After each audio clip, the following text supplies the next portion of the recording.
गरीब भाई और अमीर भाई। एक गांव में मंगला नाम की एक औरत रहती थी। उसके दो लड़के थे, एक का नाम अमन और दूसरे का नाम अमर था। अमर सबसे बड़ा लड़का और अमर छोटा लड़का था। मंगला का पति बहुत साल पहले गुजर गया था, इसलिए मंगला अकेले ही अपने दोनों बच्चे का लालन पालन और पढ़ाई लिखाई कराने की जिम्मेदारी निभा रही थी। अमर और अमन अब दोनों बड़े हो चुके थे। दोनों की पढ़ाई की चिंता अब मंगला को सताने लगी थी। एक दिन मंगला का भाई मंगला के यहाँ घूमने आया। तो मंगला में अपनी चिंता का कारण अपने भाई को बताया कि मैं अपने दोनों लड़कों को कॉलेज की पढ़ाई के लिए शहर भेजना चाहती हूँ, पर मेरे पास पैसे नहीं है। तब मंगला के भाई ने कहा कि मेरे पास भी पैसे नहीं है, लेकिन मैं तेरे एक लड़के को पढ़ा सकता हूँ। पहले तू यह बता कि तेरे लड़के पढ़ने में कैसे हैं। तो मंगला ने कहा, बड़ा वाला लड़का पढ़ने में तो अच्छा नहीं है, लेकिन छोटा वाला लड़का अमन पढ़ने में बहुत अच्छा है और होशियार है। यह सुनकर मंगला के भाई ने कहा कि तू दोनों को पढ़ा कर पैसे बर्बाद मत कर, अपने छोटे बेटे को शहर भेज दे, उसकी पढ़ाई का खर्चा मैं देख लूंगा, क्योंकि वह पढ़ने में होशियार है, इसीलिए उसे ही आगे पढ़ाना चाहिए। और तेरा बड़ा लड़का अमर पढ़ने में होशियार नहीं है, तो उसे यही गांव में कोई नौकरी चाकरी लगवा दे। यहाँ नौकरी करके कुछ पैसे कमाएगा और तेरे साथ रहकर तेरी सेवा भी करेगा। मंगला को अपने भाई की यह सलाह बहुत ही पसंद आई। उसने भाई की मदद से अपने छोटे लड़के अमन को पढ़ाई लिखाई के लिए शहर भेज दिया और गांव के सरपंच से बात करके अमर को गांव के ही एक छोटे से ढाबे में रखवा दिया। गांव के ही ढाबे में अमर काम करने लगा और थोड़े थोड़े पैसे कमाकर मां की घर चलाने में मदद करने लगा। इधर शहर में अमन की पढ़ाई भी पूरी हो गई और वह शहर के एक बहुत बड़े फूड चेन होटल में मैनेजर की नौकरी पा गया। यह खुशखबरी सुनाने के लिए वह गांव आ गया और अपनी माँ और भाई को मिठाई खिलाकर उसे अपने नौकरी लगने की बात बताई। उसने अपने माँ को बताया कि उसकी शहर में एक बहुत बड़े फूड चेन होटल में नौकरी लग गई है। माँ ने पूछा, यह फूड चेन होटल क्या होता है? तब बड़े लड़के अमर ने बताया कि ऐसे होटल जिनकी शाखा अलग अलग शहरों में खुली होती हैं, ऐसे होटलों को फूड चेन होटल कहते हैं। यह सुनकर मंगला ने अपने छोटे बेटे को खूब आशीर्वाद दिया। अगले ही दिन अमन अपने बड़े भाई और माँ को लेकर शहर आ गया और तीनों मिलकर शहर में रहने लगे। एक दिन शाम को काम खत्म करके अमन जब घर आया तो उसने अपने बड़े भाई और अपनी माँ को बताया कि आज रात को हमारे होटल के बॉस हमारे यहाँ डिनर के लिए आ रहे हैं। माँ ने कहा, यह तो बहुत अच्छी बात है, तू बाजार से सब्जी भाजी ले आओ, मैं उनके लिए खाना बना देती हूँ।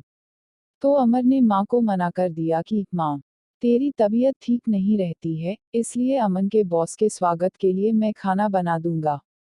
अमन अच्छी सैलरी वाली नौकरी करता था, इसलिए वह थोड़ा घमंड में रहता था और अपने बड़े भाई को कम आंका करता था।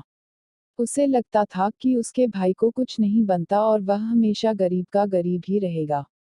अमन ने ताज्जुब से बोला कि तुम खाना कब सीख लिए? और क्या तुमसे खाना बनता भी है? तब अमर ने कहा, हाँ, मैं गांव में एक छोटे से ढाबे में काम करता था।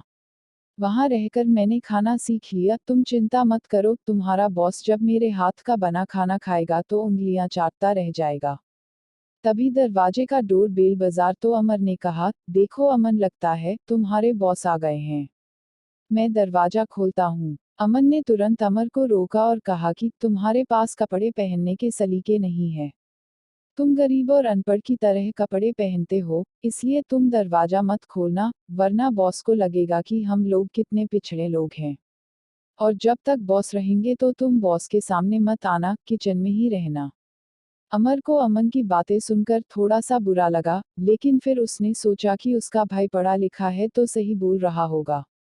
अमन बॉस को अंदर लेकर आया और अपनी माँ से परिचय करवाया। कुछ देर बातचीत होने के बाद बॉस को खाना परोसा गया। बॉस ने खाना खाया तो उसे खाना बहुत पसंद आया और उसने खाने की बहुत तारीफ की। इसके बाद उसने अमन से पूछा कि खाना किसने बनाया है। अमन कुछ बोल पाता उसके पहले ही मंगला ने बताया कि यह खाना मेरे बड़े बेटे अमर ने बनाया है, वह खाना बहुत ही स्वादिष्ट बनाता है। बॉस ने अमन की ओर देखा और बोला, तुमने अपने भाई से तो मुझे मिलवाया ही नहीं, मैं तुम्हारे भाई से मिलना चाहता हूँ। वह बहुत ही स्वादिष्ट खाना बनाता है। इसके बाद अमर ने भारी मन से अपने बड़े भाई अमर को बुलाया। अमर के आते ही बॉस ने अमर की खूब तारीफ की और उसे अपने होटल में मुख्य हलवाई के रूप में नौकरी देना चाहा। और कहा कि अगले दिन होटल आकर तुम्हें एक स्वादिष्ट खाना बनाना होगा, हम उसे टेस्ट करेंगे और तुम्हारी नौकरी पक्की हो जाएगी। अगले दिन अमर होटल पहुंच गया और एक लाजवाब स्वादिष्ट खाना बनाकर होटल के मैनेजमेंट टीम के सामने परोसा। होटल की मैनेजमेंट टीम ने जब उस खाने को चखा तो उन्हें वह खाना बहुत ही स्वादिष्ट लगा। तभी बॉस ने अमर से कहा कि मुझे तुम्हारा स्वादिष्ट बनाया हुआ यह भोजन बहुत ही अच्छा लगा। लेकिन मुझे दुख है कि तुम्हारा भाई तुम्हें यहाँ नौकरी करता हुआ नहीं देखना चाहता। मैं जब आज अपने घर से होटल में आ रहा था तभी मैंने अमन को एक चौराहे में खड़े होकर अपने एक कर्मचारी से बात करते हुए देखा तो मैं वहां चुपचाप खड़ा होकर इनकी बात सुनने लगा। तो मैंने सुना कि अमन मेरे उस कर्मचारी से कह रहा है कि जब तुम मेरे होटल पर आकर खाना बनाना तब वह कर्मचारी तुम्हारे खाने में अधिक नमक डाल देगा। इसकी वजह से तुम्हें यह नौकरी नहीं मिल पाएगी। यह सुनकर अमर ने अपने भाई अमन से इसका कारण पूछा तो अमन ने कहा कि मैं इतनी पढ़ाई लिखाई करके यहाँ तक पहुँचा था और तुम बिना पढ़े लिखे यहाँ नौकरी करने वाले थे और मेरे जितना ही वेतन पाने वाले थे। यह मुझे बर्दाश्त नहीं था और मैं चाहता था कि जीवन भर तुम मेरे दिए हुए पैसों में ही अपना जीवन जियो और मेरे प्रति एहसानमंद रहो। इसलिए मैंने ऐसा किया था। लेकिन मुझे अब अपने किए गए इस काम पर पछतावा है। मुझे माफ कर दो मेरे भाई। तभी बॉस ने कहा कि अमर आज से तुम हमारे यहाँ काम करोगे और तुम्हारे भाई अमन को आज ही मैं नौकरी से निकाले दे रहा हूँ। यह सुनकर अमर ने तुरंत बॉस से कहा, नहीं सर ऐसा मत करिए, मेरे भाई से एक छोटी सी गलती हो गई है। उसके लिए इतनी बड़ी सजा उसे मत दीजिए। आप उसे माफ कर दीजिए, उसने मेरे प्रति जो भी किया, मैंने उसे माफ कर दिया।